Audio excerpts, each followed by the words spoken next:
ఈ రోజుల్లో ఇది బాగా ట్రెండ్ అయిపోయిందబ్బా. అదేంటంటే మనకి ఏదైనా ఒక సిరీస్కి సంబంధించి ఒక స్క్వాడ్ని అనౌన్స్ చేశారనుకోండి, అంతా టీం మొత్తం బాగానే ఉండిద్ది.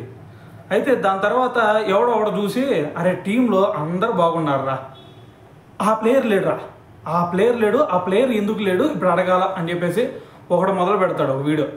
దాని తర్వాత ఇంకోటి చూస్తాడు, అరే వీళ్ళందరూ బాగున్నారు కానీ ఇంకో ప్లేయర్ మంచిగా లేడురా, ఆ ప్లేయర్ బదులు ఈ ప్లేయర్ని పెట్టవచ్చు కదా, ఎందుకు తీసుకోలేదు అని చెప్పేసి ఇటువంటి స్ప్రెడ్ చేస్తూ ఉంటారు. అయితే ఇది ఇప్పటి నుంచి వస్తుంది కదా నాన్న, ఎప్పటి నుంచో ఉంది. ఒకసారి దీని గురించి నేను చెప్పడం కంటే ఇర్ఫాన్ పఠాన్ చెప్పాడు. ఏం చెప్పాడు తెలుసా? స్వయంగా అతనికి ఇన్సిడెంట్ జరిగింది. ఎప్పుడు 2009లో శ్రీలంక మీద సిరీస్ ఆడుతున్నాం మనం. ఆ శ్రీలంక సిరీస్లో ఇర్ఫాన్ పఠాన్ 2 మ్యాచ్లు ఆడాడు. 2 మ్యాచ్లు ఆడి 4 వికెట్లు తీశాడు.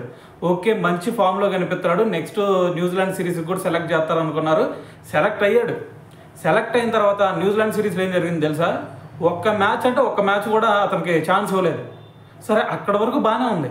సరే, న్యూజిలాండ్ సిరీస్లో ఛాన్స్ ఇవ్వలేదు, మరి నెక్స్ట్ సిరీస్లో అయినా సరే ఛాన్స్ ఇస్తారా అంటే, న్యూజిలాండ్ సిరీస్లో ఛాన్స్ ఇవ్వకుండా దాని తర్వాత సిరీస్లో అతను పక్కన పెట్టేశారు. స్క్వాడ్లో కూడా లేడు. మరి దాని తర్వాత గ్యారీ కిస్టన్, అప్పుడు మన కోచ్, అతను ఏం చెప్పాడు తెలుసా ఇర్ఫాన్ పఠాన్కి? బాబు, మాకు 7th పొజిషన్లో ఆడటానికి నీకంటే మీ అన్న యూసఫ్ పఠాన్ ఉన్నాడు కదా, అతన్ని తీసుకోవాలనుకుంటున్నాం మేము.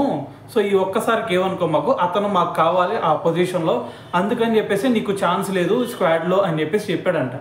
సో మరి దీని గురించి ఇర్ఫాన్ పఠాన్ ఎలా రియాక్ట్ అవ్వాలి?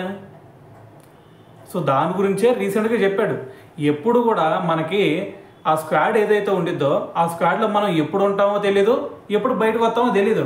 సో కాబట్టి డిఫరెంట్ అవసరాలను బట్టి టీంని అనౌన్స్ చేయడం జరిగింది. అంతేగాని నేను ప్రతి మ్యాచ్లో ఉండాలా, ఆ ప్లేయర్ ప్రతి మ్యాచ్లో రావాల్సిందే అలాంటివి ఉండదు. నీకు టీం కాంబినేషన్ బట్టి టీంని సెట్ చేయడం జరిగింది. సో దాంట్లో నువ్వు ఉండొచ్చు, ఉండకపోవచ్చు. సో కాబట్టి ఇప్పటి నుంచి ఇది అర్థం చేసుకోండి అని చెప్పి చిలక్గా చెప్పినట్టు ఇర్ఫాన్ పఠాన్ చెప్పాడు. సో కాబట్టి ఇర్ఫాన్ పఠాన్ మాటలు వింటారా? వినేటట్టయితే కింద కామెంట్ చేయండి వింటామని.